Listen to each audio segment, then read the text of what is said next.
মসজিদের ভিতরে কি পাওয়া যায়? আর বাইরে পাওয়া যায় রিজিক। চিল্লায় বলেন, বাইরে কি পাওয়া যায়?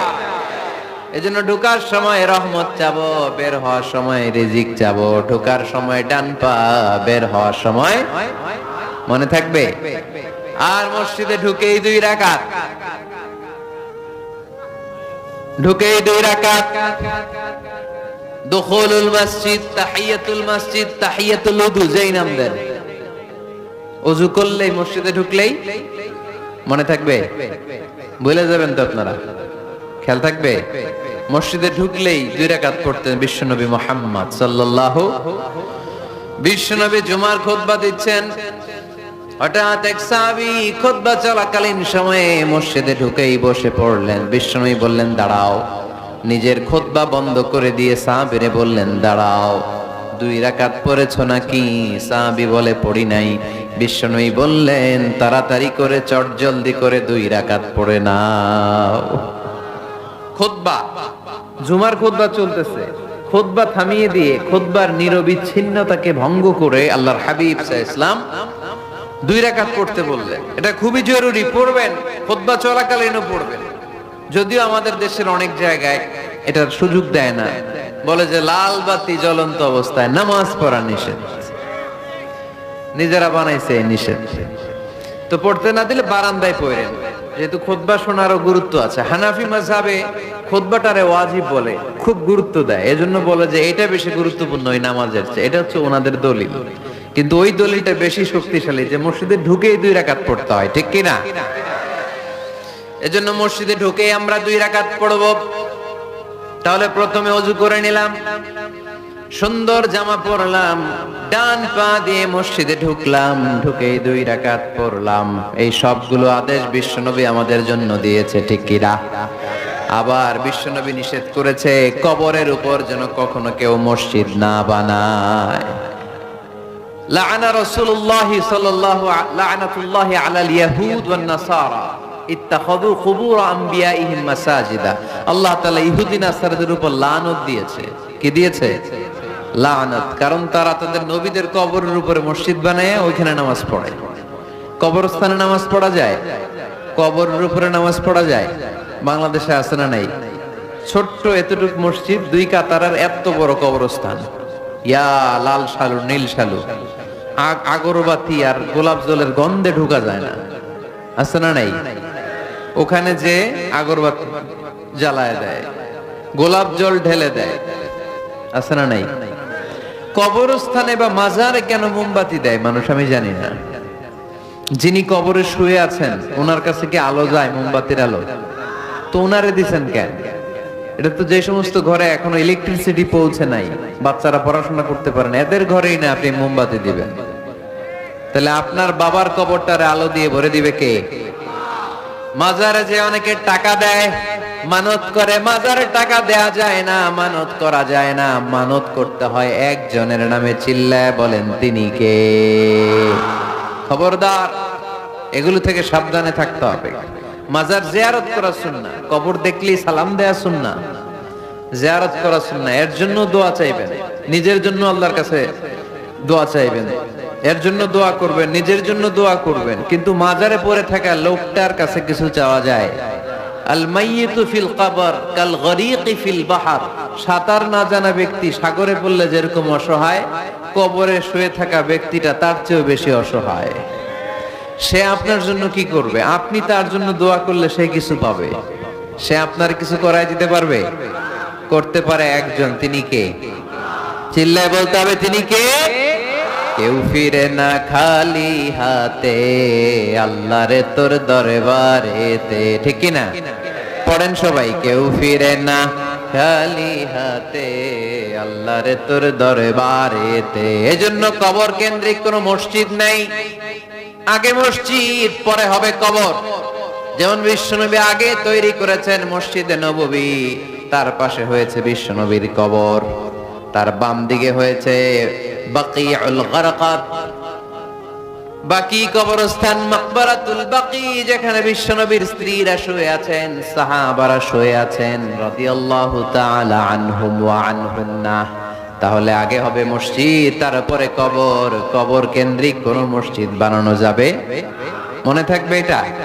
টাঙ্গাইল এরকম আছে যে আগে কোন আল্লাহর ওলির কবর ছিল, এর উপরে বিশাল মসজিদ বানাই থুস আছে? নাই। আলহামদুলিল্লাহ, খুব ভালো। কবর কেন্দ্রিক মসজিদ বানাবেন না, মসজিদ আর কবরস্থানে গ্যাপ রাখবেন, তা না হলে ভেজাল হওয়ার সম্ভাবনা আছে না নাই? এরপরে বিশ্বনবী মসজিদকে ক্লিন রাখতে বলেছেন। আমার রাসূলুল্লাহ সাল্লাল্লাহু আলাইহি ওয়াসাল্লাম বিবিনাইল মসজিদি ফি দুয়ার ওয়া আন তুনাযযাফা ওয়া তুতায়্যাবা।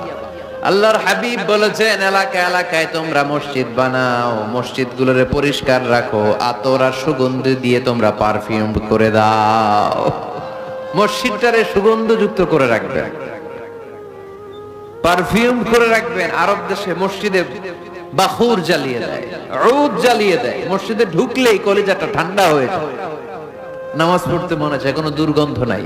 এজন্য মসজিদ পরিচ্ছন্ন রাখার দরকার আছে না নাই? এরপরে বিষ্ণু ইসলাম বললেন, মসজিদের সর্বশেষ আদব হলো তোমরা যখন মসজিদ বানাবা, খবরদার মসজিদকে অতিমাত্রায় ডিজাইন করা যাবে না। অতিমাত্রায় ডিজাইন করা যাবে না। আমরা এতই ডিজাইন করি, কোনটা মসজিদ আর কোনটা কমিউনিটি সেন্টার চিনাই যায় না, আছে না নাই? না, অতিমাত্রায় ডিজাইন না, যতটুকু লাগে। গরম লাগে, এয়ারকন লাগান, নো প্রবলেম। নিচে সমস্যা, সিম্পলি টাইলস দিয়ে দেন। কিন্তু লাইটিং ফাইটিং, লাল নীল বাতি, এই কারুকার্য ওই কারুকার্য, এটা করতে নিষেধ করেছেন মুহাম্মদ সাল্লাল্লাহু। বিশেষ করে মসজিদের কেবলার দেয়ালে। কোন দেয়ালে? কেবলার দেয়ালে কোনো ঘড়ি থাকতে পারবে না, কোনো ক্যালেন্ডার থাকতে পারবে না, সব পিছনে। ইমাম সাহেব ঘড়ির টাইম দেখে নিবে। সামনে ক্যালেন্ডার থাকলে নামাজের সময় ক্যালেন্ডারের ভিতরে যে মাদ্রাসা মসজিদ, ওইখানে নজর পড়ার সম্ভাবনা আছে না নাই? বিভিন্ন জিনিস লেখা থাকে, নামাজও পড়ি, ওইটাও পড়ি, আছে না নাই? নামাজ পড়ে কয়টা বাজলো, ঘড়ির দিকে নজর পড়ার সম্ভাবনা আছে না নাই? এই জন্য কেবলার দেয়ালটা যদি সাদা মাঠা রাখা যায় সেটাই ভালো। আপনার নজর থাকবে সেজদার দিকে। ডানে একটা নজর দিলে আল্লাহ বলে ফিরে আয়, সেজদার দিকে তাকা। আরেক দিকে নজর দিলে আল্লাহ বলে ফিরে আয়, সেজদার দিকে তাকা। আবার যদি টাইলসের দিকে নজর দেন, আল্লাহ বলে ফিরে আয়, সেজদার দিকে তাকা। আবার যদি নজর দেন, আল্লাহ রেগে যে বলে লা হাজাত লি ইলা সলাতিক, তোর এই নামাজের কোনো দরকার আমার নাই। যে আল্লাহ তাআলাকে খুশি করার জন্য সালাত পড়তে আসলাম, উনি যদি বলে তোর এই নামাজের দরকার আমার নাই, তো কার জন্য সালাত পড়লেন আপনি? এজন্য মসজিদের সামনের ওয়ালে যত কম ডিজাইন হওয়া যায়, ঘড়ি, ক্যালেন্ডার ইত্যাদি ইত্যাদি, লেখা জোখা, এগুলো সামনে না, এগুলো পেছনে দিতে পারলে ভালো। ইভেন জায়নামাজের মধ্যেও কাবা ঘরের ডিজাইন আছে না নাই? এটা ইহুদিদের ষড়যন্ত্র। আমরা বোকা শোকা মুসলমান, ওরা সর্বপ্রথম জায়নামাজের মধ্যে কাবা ঘরের ডিজাইন দিছে। কোন ডিজাইন? আর আমরা মুসলমানরা মনের অজান্তে নিজের কাবারে নিজে লাথি মারি। কথা বলেন, কথা বলেন। এজন্য খবরদার, কোন মসজিদের ডিজাইনওয়ালা, কোন কাবা ঘরের নমুনাওয়ালা, মসজিদুল আকসার গম্বুজলা, মসজিদে নববীর কোন গম্বুজলা জায়নামাজ আমরা কিনবো না। আমরা না কিনলে ওদের ব্যবসা শেষ, ঠিক কিনা? ফ্রেশ জায়নামাজ কিনবেন। কি জায়নামাজ? ফ্রেশ। সিম্পলি ফুল হইতে পারে, সাদা হইলে আরো ভালো। ফ্রেশ কোন মসজিদ, বিশেষ করে কাবার ডিজাইনওয়ালা তো কিনাই যাবে। ওইটার মধ্যে দাঁড়ায় আছে ইমাম সাহেব, আছে না নাই? মনে থাকবে, মনে থাকবে। এজন্য বিশ্বনবী বললেন, মসজিদ নির্মাণ করো, মসজিদের সাথে হৃদয়টারে ঝুলিয়ে রাখো। কিয়ামতের দিন এই মসজিদের ওসিলায় জান্নাতের বাড়ি বানায় দিবে কে? আবার বিশ্বনবী বললেন, লা তুসাদ্দুর রিহাল ইল্লা ইলা সালাসাতি মাসাজিদা। এই দুনিয়ার বুকে 3টা মসজিদের দিকে শুধু বিশেষ সওয়াবের উদ্দেশ্যে ভ্রমণ করা যায়। এই 3টা মসজিদ ছাড়া বিশেষ সওয়াবের উদ্দেশ্যে পৃথিবীর কোনো মসজিদে ভ্রমণ করা যাবে। আপনি ডিজাইন দেখতে যাইতে পারবেন। এই যে বললেন যে কি একটা হইছে 200 কত গম্বুজ, 201 গম্বুজ, সুন্দর একটা বানাইছে, দেখতে যাই, যাওয়া যাবে। নামাজ পড়তে মনে চায় ওইটাই যাওয়া যাবে, কিন্তু ওইখানে বেশি সওয়াব হবে, এই নিয়তে যাওয়া যাবে। You cannot say it any journey expecting special virtue except three mosques: the Mosque of Haram, the Mosque an-Nabawi, the Masjid al-Aqsa. ঠিক কি না? এই তিনটা মসজিদ ছাড়া বিশেষ সওয়াবের নিয়তে পৃথিবীর কোনো মসজিদে ভ্রমণ করা যায় না, তবে দেখতে যাওয়া যায়। এটার আর্কিটেকচারাল ডিজাইন দেখার জন্য, এটার ক্যালিওগ্রাফিক্যাল ডিজাইন, এটার ইকোসিস্টেম, এটা কেমন করে করেছে, কতটুকু জায়গা, ডিজাইনটা কেমন, এটা দেখার জন্য যেতে পারবেন। কিন্তু এই 201 গম্বুজে নামাজ পড়লে সব 3 গুণ হবে এরকম ধারণা করা যাবে? বাইতুল মুকাররমে পড়লে এত গুণ সওয়াব, এই ধারণা করা যাবে? এই যে চলে আসছে 201 গম্বুজ, আমি দেখতেছি, আপনারা পাবেন না দেখতে। আগেই দেখে ফেলছেন? মাশাআল্লাহ মাশাআল্লাহ, সুন্দর। আরো কিছু পরামর্শ দিবে, এগুলো শেষে দিচ্ছি আমি। কষ্ট হইতেছে আপনাদের? জিমায় পড়তেছেন? আরো কয়েক মিনিট শুনবেন। 3টা মসজিদে নিয়ত করে যাওয়া যায়। 1 নম্বরে মসজিদে হারাম, 1 নম্বরে কি? ইন্না আউওয়ালা বাইতিন উদিআ লিন-নাসি লাল্লাযী বিবাক্কাতা মুবারাকা। সর্বপ্রথম যেই ঘরটা আল্লাহ তাআলা জমিনের মধ্যে স্থাপন করলেন, ওই ঘরটা হলো মসজিদুল হারামের মাঝখানের কাবা ঘর। এই ঘরটা অবস্থিত যেই শহরের মধ্যে, শহরের নাম বাক্কা, এখনকার নাম মক্কা। সুবহানাল্লাহ পড়ে। মক্কার আগের নাম বাক্কা। কোরআনে বাক্কার কথা আছে, এবং হজ উমরা করতে গেলে দেখবেন যে অনেক হোটেল আছে, হোটেলের নাম ফুন্দুক বাক্কা। ফুন্দুক বাক্কা মানে বাক্কা হোটেল। মক্কার আগের নাম কি? বাক্কা। এখান থেকেই বিষ্ণু ঈসা ইসলাম ইসরা শুরু করেছেন, মেরাজের আগের ধাপ, নাম ইসরা। এই মসজিদে 1 রাকাত নামাজ পড়লে 1 লক্ষ রাকাতের সওয়াব দেয় কে? সুবহানাল্লাহ কইতে পারলেন না? পৃথিবীর আর কোন মসজিদে 1 রাকাত পড়লে 1 লক্ষ রাকাতের সওয়াব হয়? আপনাদের 201 গম্বুজে বললে, বাইতুল মুকাররম, পৃথিবীর কোন মসজিদে পড়লে হবে? শুধুমাত্র কেবলমাত্র মসজিদুল হারামে 1 রাকাত সালাত পড়লে 1 লক্ষ রাকাতের সওয়াব আমলনামায় দিবে কে? এজন্য আল্লাহ বললেন, ওখানে যাও, হাইসুমা তুয়াল্লু ফাওয়াল্লু উজুহাকুম শাতরা। যেখানে যাইবা, দুনিয়ার যেখানেই থাকো না কেন, কাবা ঘরের দিকে হয়ে নামাজ পড়াকে আবশ্যক করেছে কে? পৃথিবীর যেখানেই যান, কোন দিকে হয়ে নামাজ পড়বেন? কাবা, টু দ্য ডাইরেকশন অফ কিবলা। আপনি অবাক হবেন, অস্ট্রেলিয়ায় একটা শহর আছে সিডনি। এই সিডনি শহরে একটা জঙ্গল আছে, এই জঙ্গলে একটা গাছ আছে, যে গাছটা মানুষের মতো রুকু করে আছে, টু দ্য ডাইরেকশন অফ কিবলা, তাও কিবলামুখী হয়ে। পত্রিকার কাটিং দেখেছেন না আপনারা? অনেক ক্যালেন্ডারেও আছে গাছ, ইউটিউবে দেখেছেন? গাছ রুকু করে আছে, টু দ্য ডাইরেকশন অফ কিবলা, কিবলামুখী হয়ে, মানুষের মতো। সুবহানাল্লাহ পড়ে। তাহলে এই মসজিদ এমন মসজিদ, এই মসজিদে 1 রাকাত সালাত পড়লে 1 লক্ষ রাকাতের সওয়াব হয়ে যায়। এই মসজিদ এমন মসজিদ, যেই মসজিদের মাঝখানে একটা ঘর আছে, ঘরটার নাম বাইতুল্লাহ। প্রতিনিয়ত এই ঘরের উপর 120টা রহমত নাজিল করে কে? সিত্তুন আলিত তাইফিন, 60টা রহমত নাজিল হয় যারা কাবা ঘরের চারদিকে তাওয়াফ করতে থাকে। আরবাঈন লিল মুসাল্লিন, 40টা রহমত নাজিল হয় যারা কাবা ঘরের চারদিকে নামাজ পড়তে থাকে। 20 লিন নাযিরিন ইলাল কাবা, বাকি 20টা সওয়াব নাজিল হয় যারা শুধু কাবা ঘরের দিকে তাকিয়ে থাকে। কাবা ঘরের দিকে তাকায় থাকলেও সওয়াব। সুবহানাল্লাহ বললেন না? আন-নাযার ইলাল কাবা, 3 জিনিসের দিকে তাকালেই সওয়াব। কয় জিনিস? জোরে বলেন। 1 নাম্বার আন-নাযার ইলাল মুসহাফ, কোরআনের দিকে তাকালেই সওয়াব, পড়া লাগবে না, পড়লে তো সওয়াব আছে তাকানো মাত্রই।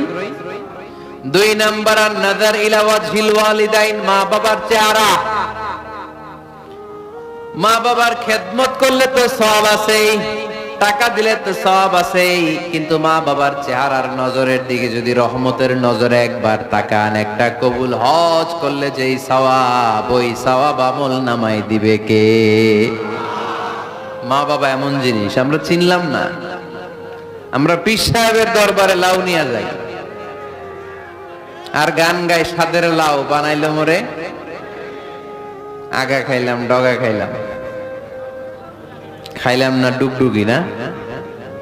তো কই লাউ নিয়ে যান আপনি, কই হাদিয়া নিয়ে যান? আসল পীর সাহেব তো আপনার ঘরে। আপনার আব্বা সবচেয়ে বড় পীর সাহেব, আপনার আম্মা জান আপনার জন্য সবচেয়ে বড় পীর সাহেব।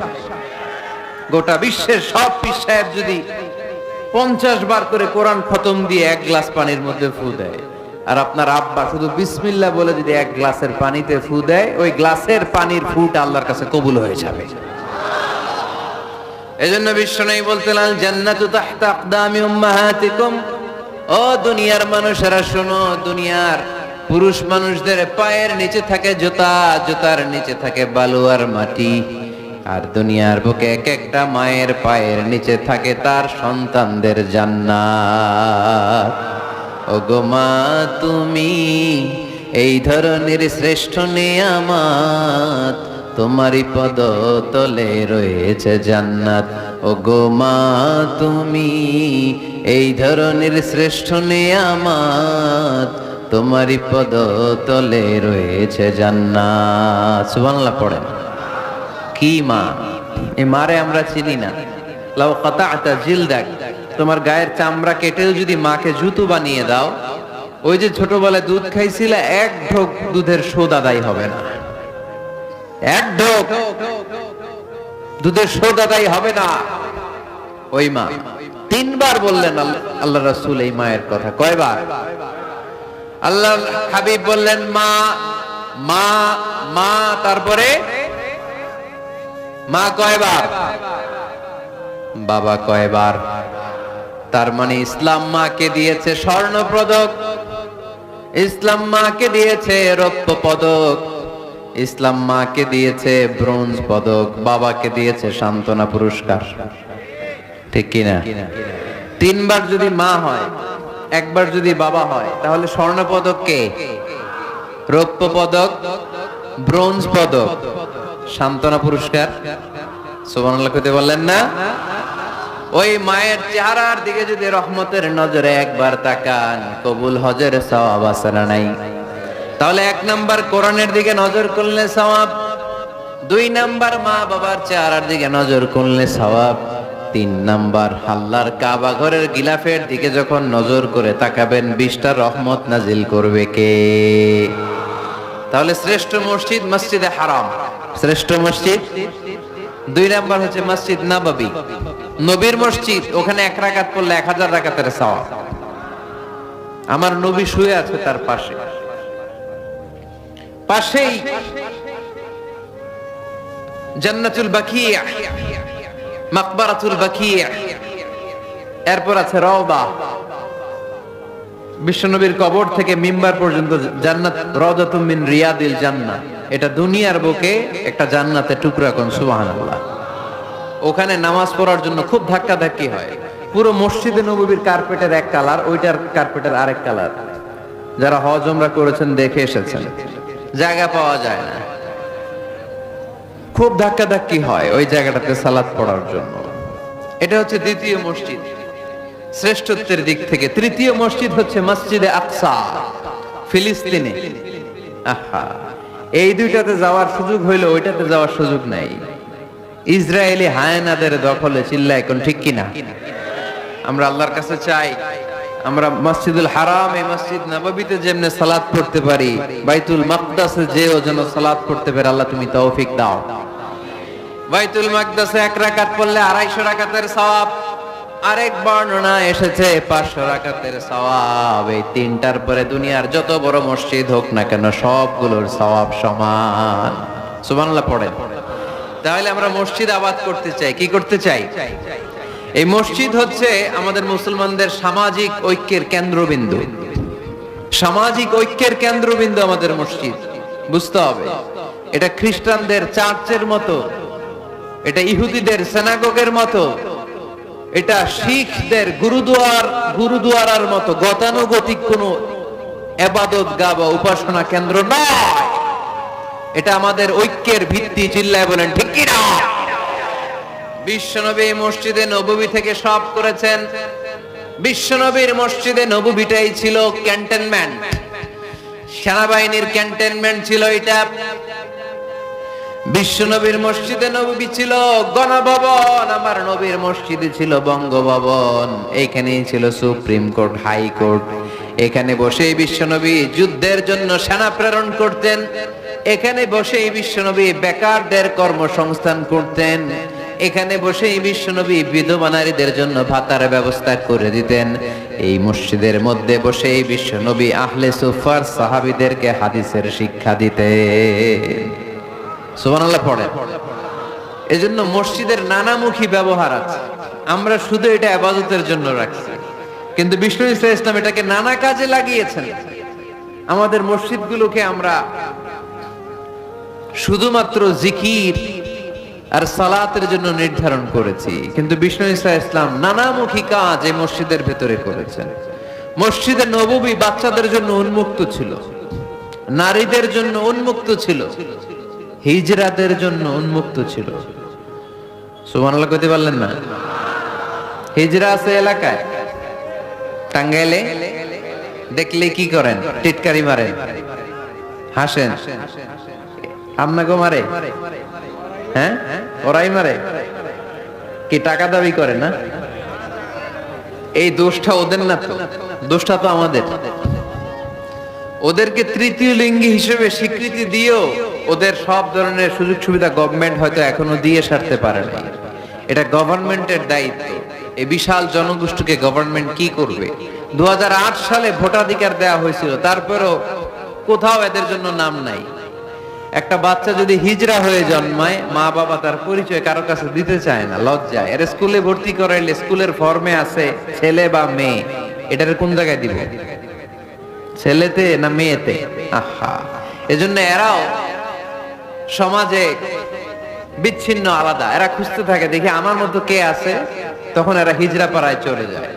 যে একসাথে থাকে একজনের নেতৃত্বে বরের গাড়ি আটকায়, আর কয় 5,000 টাকা দে, নাইলে তোর খবর আছে। আছে না নাই? নতুন বাচ্চা হইলেই কাঁথা শুকাইতে দেখলে ওরা যে হামলা করে, বাচ্চারা নিয়ে খেলাধুলা শুরু করে। তো ওদেরকে তো আমরা কর্মসংস্থানের ব্যবস্থা করি নাই তো আমরা। পৃথিবীর বিভিন্ন দেশে সুপার শপে দেখবেন হিজরা। এটা খুবই ন্যাচারাল। আমারও একটা সন্তান হিজরা হইতে পারে না? আপনার একটা সন্তান, ছেলে মেয়ে কোনোটা না হইয়া হিজরা হইতে পারে না? আমি যে ছেলে হইছি কার ইচ্ছায়? আমার বোন যে মেয়ে হইছে কার ইচ্ছায়? হিজরা হিজরা হয়ে দুনিয়ায় আসলো, এটাও কার ইচ্ছায়? আসল ইচ্ছাটা কার? কর্মসংস্থানের ব্যবস্থা করে দেন। হিজরাদেরকে দেখতে যেহেতু মানুষ ডরায়, এদেরকে আপনি রাস্তাঘাটের জ্যাম ঠিক করার দায়িত্ব দিয়ে দেন, কেউ আর উল্টা পথে যাবে না, ঠিক না? পুলিশের দায়িত্ব দিয়ে দেন, রাস্তাঘাটে এরা দাঁড়াইলে লাঠিও লাগবে না, যেহেতু ভয় পায় মানুষ, ঠিক কিনা? হবে জনসংখ্যাকে যদি জনশক্তিতে আমরা রূপান্তরিত করতে না পারি, তাহলে বিপদ আছে না নাই? বলছিলাম আমার নবীর মসজিদ এটা যেন মসজিদ না। মুসলমানদের মসজিদ খ্রিস্টানদের গির্জার মতো না, হিন্দুদের মন্দিরের মতো না, ইহুদিদের সিনাগোগের মতো না, শিখদের গুরুদুয়ারার মতো না। মুসলমানদের মসজিদ এটা মুসলমানদের সামাজিক ঐক্যের প্রাণ কেন্দ্র, ঠিক কিনা? মসজিদে নববী সবার জন্য খোলা। বাচ্চারা যেত, আমরা কি বাচ্চাদেরকে মসজিদে যেতে দেই? কি করি? ধমক দেই। বিশেষ করে মুরব্বী বাবারা ধমক দেয়, রেগে যায়। সব মুরব্বীরা না, সব মুরব্বীদেরকে আমি এক পাল্লায় মাপছি না। মুরব্বী বাজানেরা যারা আছেন, বাচ্চাদেরকে মসজিদ থেকে তাড়িয়ে দিয়েন না, ধমক দিয়েন না। আজকে যে ধমক দিয়ে তাড়াই দিছেন, আর আসবে না, ঠিক কিনা? আর আসবে না। একবার যদি তিক্ত অভিজ্ঞতা নিয়ে একটা ছোট্ট সোনামণি মসজিদ থেকে বের হয়ে যায়, তারে আর কোনোদিন মসজিদ মুখী করা যাবে না। আর ওরে যদি আপনি একটা চকলেট দেন, প্রত্যেকটা ইমাম সাহেবের উচিত মসজিদে চকলেট নিয়ে যাওয়া। বাচ্চা দেখলেই চকলেট দিতে হবে, ঠিক কিনা? ওর স্মৃতিতে এটা থাকবে, বড় হয়ে গল্প করবে, আমাদের এলাকায় এক ইমাম ছিল, চকলেট দিত আমাদেরকে। কত সুন্দর, কত সুন্দর অভিজ্ঞতা থাকবে তার। আর যদি ধমক দেন, বলবে ইমাম আসিল একটা বদের আড্ডি, মসজিদে ঢুকলে আমগুলো ঠ্যাঙ্গাইতো খালি, বলবে না এটা? আর চকলেট দিলে আর জীবন আপনারা স্মরণ রাখবে। এজন্য বাচ্চাদেরকে কখনো মসজিদ থেকে তাড়িয়ে দেয়া যাবে। মসজিদে নববীতে যদি বাচ্চা ঢুকতে পারে, আমাদের মসজিদে কি সমস্যা? তুরস্ক একটা দেশ আছে, নাম শুনছেন? তুরস্কের মসজিদের দেয়ালে দেয়ালে লেখা থাকে, জামাত চলাকালীন অবস্থায় পিছনে যদি বাচ্চাদের কিচির মিচির, চিৎকার, চেঁচামেচি, হই হুল্লোড়ের আওয়াজ আপনি শুনতে না পান, তাহলে নেক্সট জেনারেশনকে নিয়ে আপনি চিন্তায় থাকেন, কারণ আপনার নেক্সট জেনারেশন নাতিপুতি এগুলো নামাজি হচ্ছে না, ঠিক কিনা? পিছনে যদি আমাদের নাতিপুতি চিৎকার চেঁচামেচি করে, তার মানে দে আর অন দ্য রাইট ট্র্যাক, তারা আসল লাইনে আছে, মসজিদে এসেছে। যদিও আজকে দুষ্টামি করে, সময়ের বিবর্তনে, কালের আবর্তনে বয়সটা একটু বড় হলেই ও বুঝে যাবে এখানে দুষ্টামি করা যায় না, এখানে ইবাদত করতে হয় একজনের, তিনি কে? কিন্তু ওকে আসার সুযোগটা তো দিতে হবে। আপনি যদি ধমক দিয়ে বের করে দেন, আর কোনোদিন আসবে? মুরব্বীরা, আর কোনোদিন আমরা বাচ্চাদেরকে ধমক দিব না, ইনশাআল্লাহ বলেন। মুরব্বীরা বলেন ইনশাআল্লাহ। বিশ্বনবীর মসজিদে নববীতে প্রথমে দাঁড়াতো পুরুষ সাহাবারা, তারপরে দাঁড়াতো হিজড়ারা, তারপরে দাঁড়াতো ছোট্ট বাচ্চারা, একেবারে শেষ দিকে দাঁড়াতো নারীরা, ঠিক কিনা? কিন্তু আমরা নারীদেরকে মসজিদে ঢুকতে দেই না। এই জন্য বাজারে যদি বের হয়, কলেজে যদি যায়, লম্বা সময়ের জন্য ঘর থেকে বের হইলে নামাজগুলো কাজা হয়ে যায়, ঠিক কিনা? এই পরিবর্তিত বিশ্ব ব্যবস্থায় এখন নারীদেরকে চিকিৎসা নেয়ার জন্য হসপিটালে যেতে হয়, শিক্ষার জন্য ইউনিভার্সিটিতে যেতে হয়, নানা কাজে বাইরে যেতে হয়। এই লম্বা সময়ের মাঝখানে যদি কোনো সালাত থাকে, এই সালাতটা সে পড়বেই কই? আপনারা তো ব্যবস্থা রাখেন নাই মসজিদে। মসজিদে একটা সুন্দর করে ব্যবস্থা রেখে দিবেন নারীদের, যাতে ওনারা ওইখানে যে সেফটি সিকিউরিটির সাথে নামাজটা পড়তে পারে, নামাজ যেন কাজা না হয়। ও বুয়ুতুহুন্না খায়রুন লাহুন্না, যদিও নারীদের জন্য ঘরে নামাজ পড়লে বেশি সওয়াব, কিন্তু কখনো যদি কাজে বাইরে বের হয়ে যায়, নামাজের সময় যাতে নামাজ কাজা না হয়, এজন্য মসজিদের এক জায়গায় নারীদের জন্য জায়গা থাকার দরকার আছে না নেই?